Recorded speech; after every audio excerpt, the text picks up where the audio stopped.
Sir చెప్పండి sir, మీరేం చెప్తారు? అయితే ఈ దాడిని చూసుకుంటే అంటే ఇట్లా చూస్తుంటే అది బాగా పకడ్బందీగా కావాలని రాళ్లతోని కర్రలతోని కార్లు ధ్వంసం చేయడం, అండ్ ఇంకోటి అయితే సమగ్ర సర్వే చేస్తున్న అధికారుల మీద కూడా తిట్లతో అట్లా వీడియోలు రికార్డ్ చేసి కూడా బయట చూస్తున్నాం మనం వైరల్ అవుతాం. సో ఇట్లా చూస్తాం అంటే ఒక డ్యూటీలో ఉన్న అధికారి మీద ఇట్లాంటి చర్యలు తీసుకోవడానికి ఇట్లా చూస్తారు.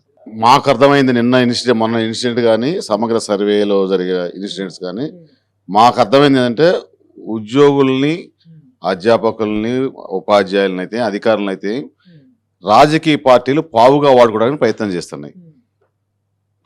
ఫస్ట్ ఇష్యూ దాడి విషయం వచ్చినప్పుడు ఉద్యోగులుగా కలెక్టర్ మీద దాడి జరిగినప్పుడు కలెక్టర్ గారు దాడి జరగలేదు అంటున్నారు. కంటే ఎవరైనా కాపాడాల్సింది ఎవరు?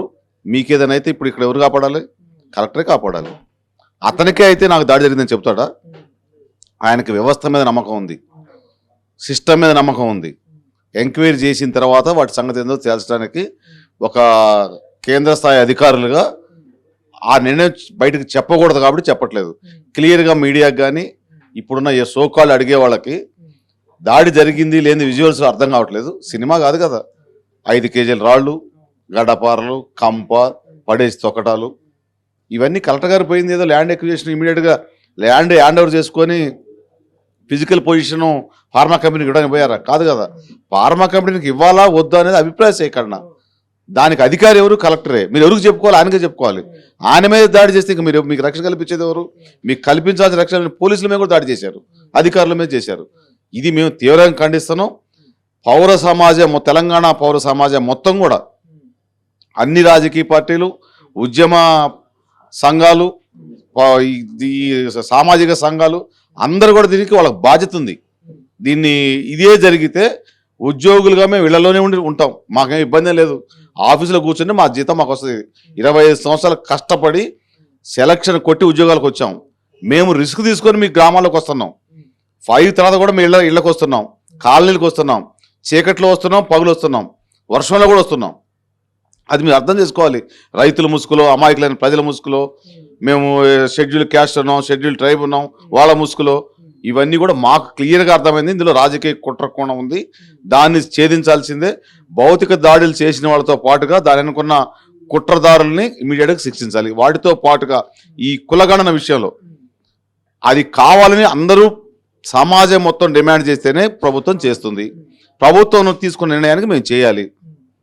సామాజిక మాధ్యమాల్లో అసలు వాళ్ళు సర్వే కొంతమంది మీడియాలో పెట్టేవాళ్ళు, వాళ్ళు ఎన్యూమరేటర్ కాదు, వీళ్ళు ప్రజలు కాదు, ఒక ఇల్లుకి సృష్టించి ఈ రాజకీయ పార్టీలు మేము చెబుతున్నాం ప్రభుత్వాన్ని, ఉద్యోగుల్ని మధ్య గ్యాప్ క్రియేట్ చేయడానికి, బదనాం చేయడానికి అదొక రీల్స్ లాగా తీసి వాళ్ళు క్వశ్చన్ అడుగుతున్నట్టు, వీళ్ళు చెప్పలేకపోతున్నట్టు, అవన్నీ కూడా ఆప్షనల్ క్వశ్చన్స్.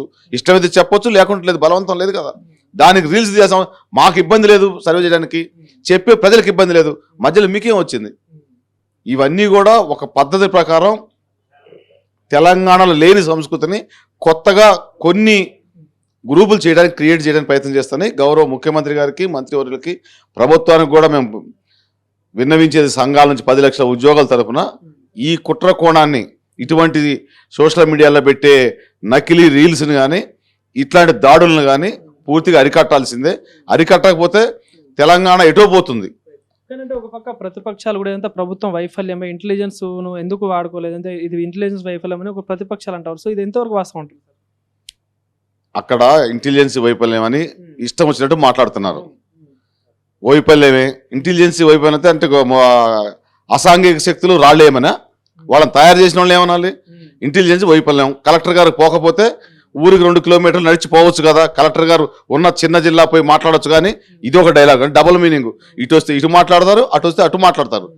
ఇంటెలిజెన్స్ వైఫల్యం అన్నప్పుడు ఓకే, వైఫల్యం అయింది, వైఫల్యం వాళ్ళు తెలుసుకోలేకపోయారు అంటే మిమ్మల్ని దాడి చేయమని రాజ్యాంగంలో ఉందా? మీకు డ్యూటీలో ఉన్న అధికారుల మీద, మీకు న్యాయం చేయడానికి వచ్చిన అధికారుల మీద అదేమంటే ఇంటెలిజెన్స్. ముందు ఫార్మా కంపెనీ ఇంటెలిజెన్స్ వైఫల్యం పక్కన పెట్టండి, అది తర్వాత ప్రభుత్వం చూసుకుంటుంది. అసలు ఇది చేసిన వాళ్ళు వీళ్ళు ఎవరు, ఎందుకు చేశారు, అది కనుక్కోవాలి కదా. దానికి మేము తీవ్రంగా దాన్ని ఖండిస్తూ తగు చర్య తీసుకోవాలని ఈరోజు జేఏసీ సమావేశాన్ని పెట్టుకున్నాం.